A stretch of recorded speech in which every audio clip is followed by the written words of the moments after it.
3, 2, 1.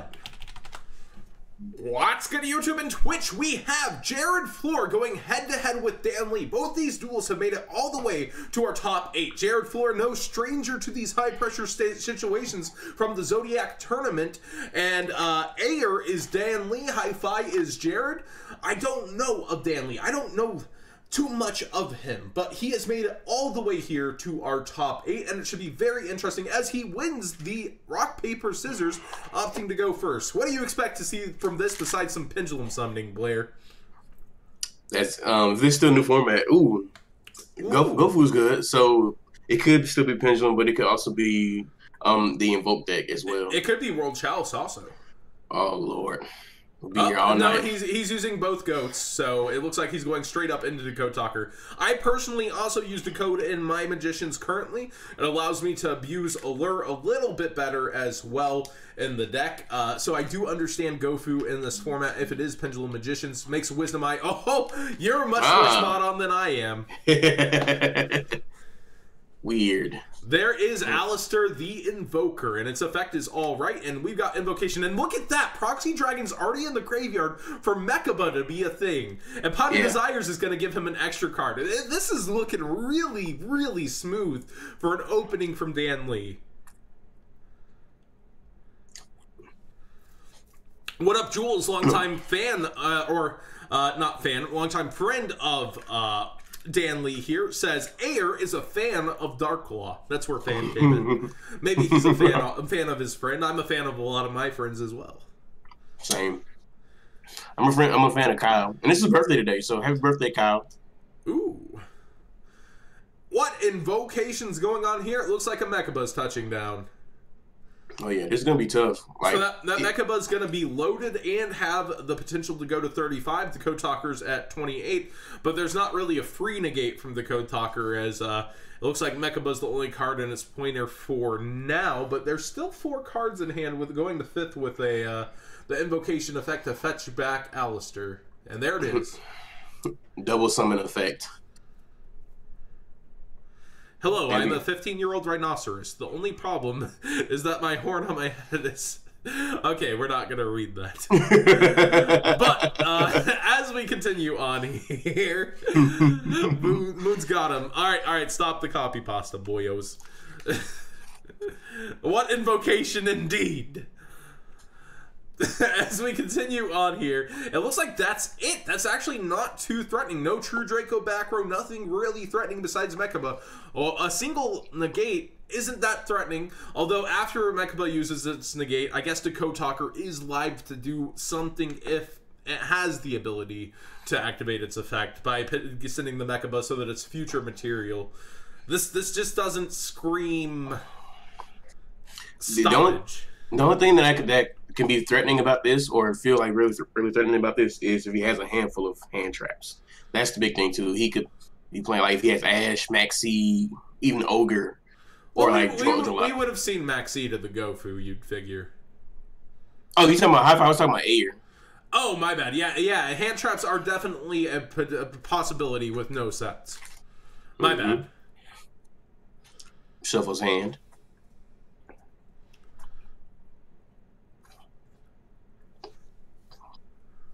I love the comments. Whenever somebody hums, I feel like they're actually in one of the best positions ever. Exactly. I do it all. I feel so much power when they hum. I'm like, oh boy, here it comes. It's not going to be good. This is not nice. Once in a while, they scoop it up after humming, but usually I just get blown out. Oh yeah. And there is a double iris. Mechaba does banish when it negates, which is nice. And there's a Duelist Alliance. Looks like everything is fine so far. I imagine he'll go for a Wisdom Eye here, you would think? Or either Wisdom Eye, or it's going to be Star Pendulograph, depending on what the rest of his hand is. Or it could be Pendulum Sorcerer. Yeah, I feel like you want to stack... if his hand has a low scale already, and a Harmonizing Pendulum Sorcerer is great because it's a replacement low scale if Mechaba chooses to negate, and with Harmonizing it could create a full blowout here. And if his hand's just that loaded, it'll allow him to stack the chain to where Mechaba cannot negate the Harmonizing. Yeah, I love the chain links. Chain links are fun. Also to note, Hi-Fi, Jared Flora here, has the ability to access the extra deck twice thanks to the Code Talker. Goes for Pendulum Call instead. Accidental set from Ayer. Oh yeah, he definitely has. It's a hand trap. Droll and Lock Bird just straight out the gate. Making Pendulum Call look like a terrible ad for now, as it's not even going to be able to be accessed. Mm-hmm. That would have shut down Luster Pendulum as well. And Pendulum Sorcerer would not have gotten its future effect. Pretty much everything Duelist Alliance searches, it took care of. And there's the scoop! Holy moly! I did not see that scoop coming there. Dan Lee with a strong game one. But we always like to take the time to thank our sponsors, Yu-Gi-Oh! Singles, Gem Playmats, No Limit Gaming, and Tronto. Both these duelists in the top 8 are fighting for a chance at $100 New Zealand credit for first place, along with their choice of a box at Code of the Duelist, or a Gem Playmat, which is what they're probably taking. And second place will get the sloppy seconds, that probable box of Code of the Duelist. And third place walks away with half of a box as the salty runoff returns. One duelist will only go with an invite to the next tournament. The other duelist will go home with half a box. And the rest of the duelists, one of these duelists right here, will walk away with nothing after a grueling 256-man tournament. Well, those terms are always the hardest. Like, so if you got to stay in there, like it gets tiring, like having to play all those matches and stuff. Like it's almost worse than like playing in like a regular YCS or event like that. Yeah, it's like every 3 days having to find time for a match again and again and again. And if you're going to real events, it's like you only have a day to play. Starting with the black thing here, and racking it on up. Let's see what kind of turn 1 board Hi-Fi can create. I like the Wisdom is nice. Wisdom's real nice. Also to note, Dan Lee really didn't show any other strategy but the Invoked during that game 1 and hand traps. So we really don't know if he's bringing the true Dracos, a Wind Witch engine, or what possibilities lie ahead for what could be laying in wait against Dan. So, or against, Jared. So Jared really has to think about his picks here.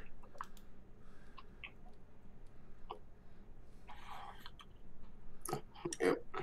Again, Jared is Hi-Fi, since I've been confusing. Ayer is Dan Lee. There's an Oaf Dragon. I imagine he won't be using the effect until after Harmonizing goes to extra if he has Harmonizing, if he has access to that. And he is Pendulum Summoning 3. Oh, 4. Here comes everything. His entire hand's about to be out there. And there is a Pendulum Sorcerer. That's kind of what that screamed to me. There's a Purple Poison. The last one, is it Harmon? It is Harmonizing. Yeah. Ooh. Alright, so at least Omega's gonna chop down Ayer's opening hand to being 5 when he draws, most likely. And if he plays White Wing, it could be as low as 4. And he can potentially get a Joker here as well.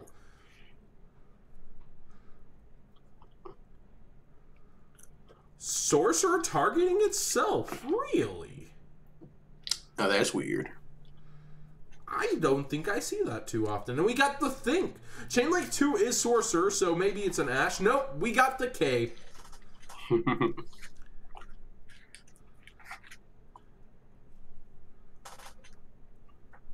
I'm still trying to survive midterms. I feel ya, my mans. There's no indicator when the next tournament will be, Dawn Saber. Sorry, we don't know exactly when it will start. Robbie controls all of that. I don't have an answer for you. So, Hi-Fi viewing the deck. I don't really know that there's an optimal one to bring out here. Oh! Yes, he's going for the double Omega play, it looks like. And there's Droll Lock, so that Joker's not going to get its effect this turn. It'll have to be logging on next turn. But that leaves the opening starter to 3 cards. But we know how much 3 cards can do in this format, don't we, Blair? Oh, yeah, definitely. 3 cards is really good, especially with Desires. Now, if he leaves the second Omega to put back the White Wing, if this man's is trying to Zark, I will have a field day. Alright, picks out 1. And it's a Spellbook engine. It's smelling more and more like your True Draco story, Blair. Did you have insider information? Do you have time-traveling info brokers? I wish I did. If I did, it'd be more than 2 wins. Now, to note, Oath Dragon does bypass Droll Lock. Let's see if Jared's aware of it. It's that neither player can add cards from their deck to their hand, signaling main deck. So Oath Dragon can add to the hand. And he is viewing the extra deck. I believe that would be an indicator he plans to, and he is using the Oath Dragon Magician there. Now, can he do a 3-card OTK? Purgatorio is a hell of a card, but there's no monsters to go through. There's Meltdown, though. That's a great start for him. The only thing that I kind of don't agree with is instead of adding the Wisdom, I think you should have added the Poison instead. I usually would have gone for something like the Harmonizing, personally. But the only reason, I guess the only reason he wouldn't go Harmonize right here, if anything, excuse me, would be just because if anything happens to his scales, Wisdom can help him get his scales back, as opposed to Harmonizing not really doing it. He's going for Raijin, which will help him counter 1 Omega, but not both. Oh, well, I guess he can technically counter both by having a bigger attack. There's always that. And he ends. Ooh, I think we're going to be seeing a game 3, Blair. What about you? Yes, definitely. Yeah, Oaf's going to be able to add back Harmon. Both Omegas are coming back right here. This is a rough turn of events. But I always like to see a game 3. Feels so much better than just 2. I want to see Duelist Duel. The chat is saying they feel like instead of the second Omega, they might have gone for Beals instead. How do you feel about that? Oh, definitely not Beals. Not in this match, especially haven't seen any Draco cards. From what you've seen so far, you have to go off of just the Invoked engine that you've seen. Well, what does Invoked do to Beals? Raijin attacks over it, and then they just get rid of it when it's flipped face down. Beals. I thought Beals couldn't be killed by battle. It can't, but they just flip it face down, and then if they have another means to deal with it, which I'm pretty sure they do with other cards, then they just flip it face down, then get rid of it. Probably like a Regeki, Board Wipe, something like that. That feels like a pretty big combination, but I guess the first card he did see was Droll Lock, so he knew he had access to Raijin. Mm-hmm.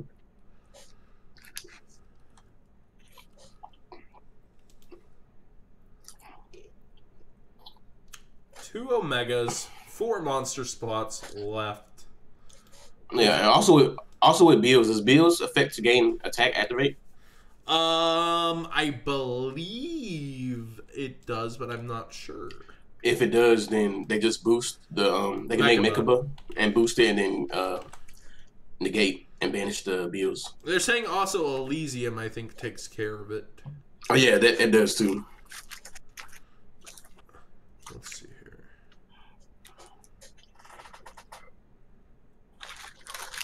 It's a win effect. When you take damage from an attack involving this card from an opponent's card effect, this card gains.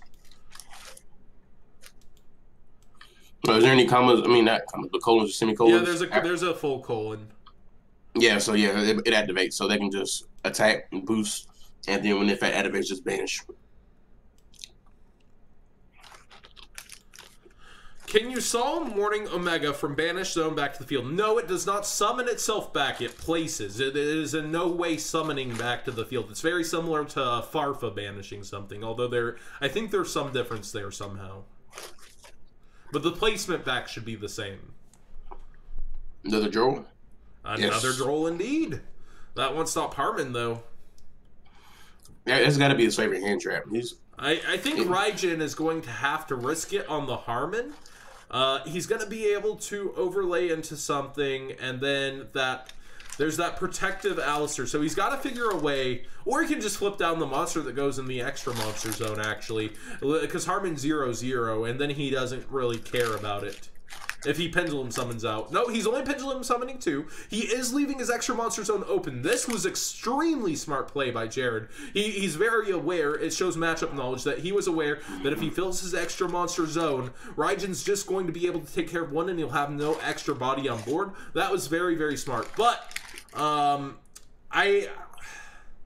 feel like if he could get a purple poison on the field here, in the main monster zone, that would be the perfect threat to Raijin because it'll have to book it.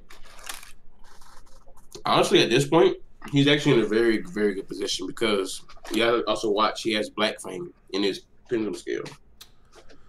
Well, there's no Synchro, I believe, that instantly threatens Raijin. No, he doesn't have the Synchro. He just uses Black Fang and halves the Raijin. Ah, you're right. And even if he even goes as far, he just makes a rank 4 first. Or he just books. Booking is fine. Booking now is a bit preemptive because now he can go into a discard XCs, and then he can pop his own Black Fang and get a revival here. Oh yeah, he definitely 100% has game. He should have saved that Raijin effect. Mm-hmm. It was still very threatening, but if he just saved Raijin until that extra monster zone was filled, I think he could have survived the turn. Could he not? He could have, especially because you have to wait and see what he makes in the in his extra monster zone. Oh, there's Utopia the Lightning. This man has an arsenal, Jared Flora, in his extra deck. So that Alistair cannot activate. This is going to be a 2800, 2800, 2800 punch. And if you're not aware of the Dark Arm Dragon days, 28, 28, 24 is enough for game. So 28 times 3, more than enough for game.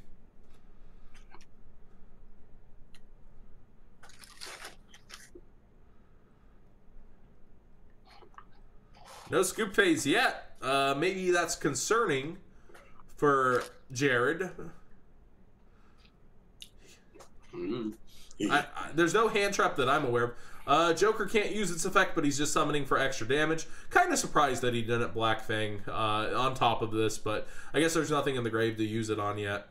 At start of battle phase, think, what spice is this? He might have 2. Like, can you activate 2 of them to do that, to boost up?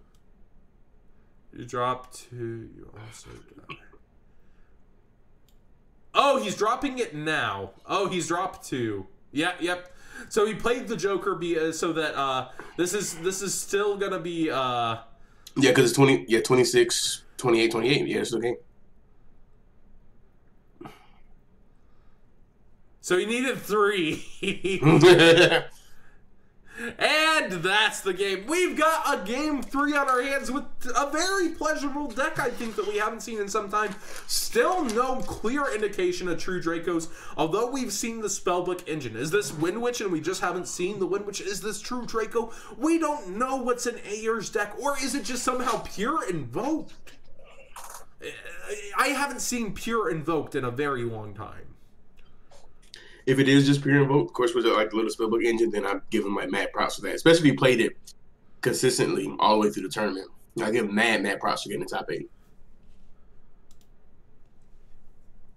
And there's a signal to be done with siding for Hi-Fi. That is Jared done.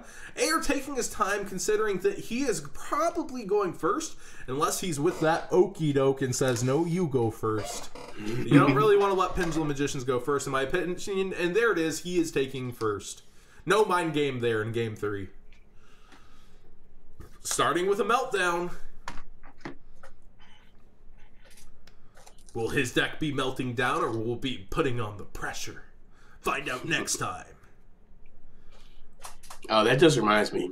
I know you saw 109, 110. It's probably Invoked Crystal Beast, just haven't seen the true engine yet.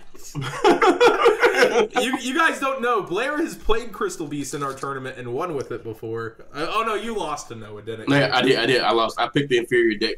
I couldn't deal with this Utopia strategy. Yeah, Blair has tried, and there is knowledge dropping the book on him, getting that free +2 off of Alistair. That used to be a Wonder Wand, such a better engine. Talk about the power creep. I would love to start. Oh, go ahead. Sorry. No, you're good. You're good. I really hate the feeling with the spellbook engine whenever I draw spellbook pieces off of it, though. And I've had multiple times where I've drawn 2 spellbook pieces off of it. He's turning his opening 5 into an opening 7 here, though. And his normal summon doesn't really even matter because Alistair is in grave. And there's Gofu turning on his light for Mechaba once again. Let's see if he puts some traps down, like with his decode Mechaba. And like, there's so many things you would want to like initially do if you're a noob. You'd want to Ghost Ogre this Gofu, that just gives a light for the invocation. You'd want to like find a way to prevent the decode along with it, and like think about stopping that proxy. There's just almost no way to stop what's coming. And what invocation indeed. We've got a Mechaba online. And we're going to have an Alistair back to hand. It's looking real strong. I want to see some real traps here, Blair. I want to see a struggling setup for the Pendulum Magicians to deal with. He has Droll again, XD. Yeah, Hand Trap City has been really controlling this match a bit. It's shown the flow both games, despite losing the second game. It controlled a bit of the flow of how it worked.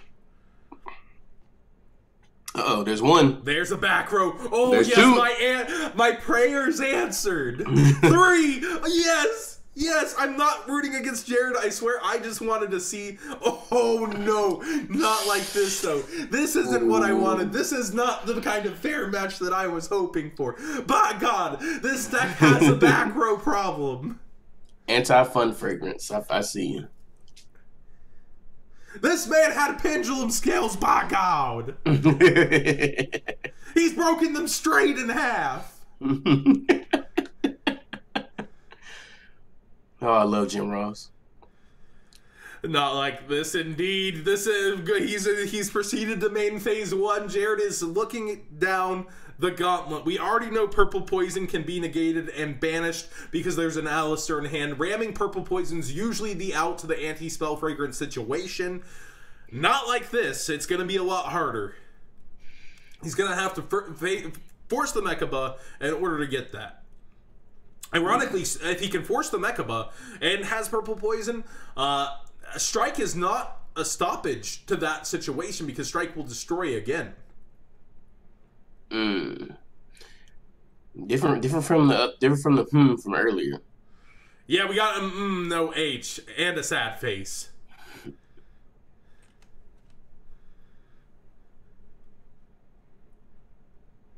Waiting for the guy to reveal Exodia. That would be the spiciest magician deck I've seen to date. Oh no, and there's the match. Not like this. That is game 3. Invoked taking a strong one over the favorite of this transitional format. How do you feel about this one, Blair? This is a really good sleeper deck, and I think he built it very well. Like, you just max out on hand traps, and then make the monster that negates everything. How different of a game 3 is this if he had lost the initial rock, paper, scissors, though? It probably could have been a lot harder. I'm pretty sure like he built his deck really well enough to go second. Like, Gofu going second makes you do a lot of things that you don't want to do. Purgatorio is insane against the Magician match also because they have multiple back rows. That too. That they'd garnered for 3. Well, that's gonna be it for Blair, unless you want to come join the general chat. But thank you so much for joining that insanely awesome feature match. I think that's one for YouTube. Oh yeah, definitely. I'll join the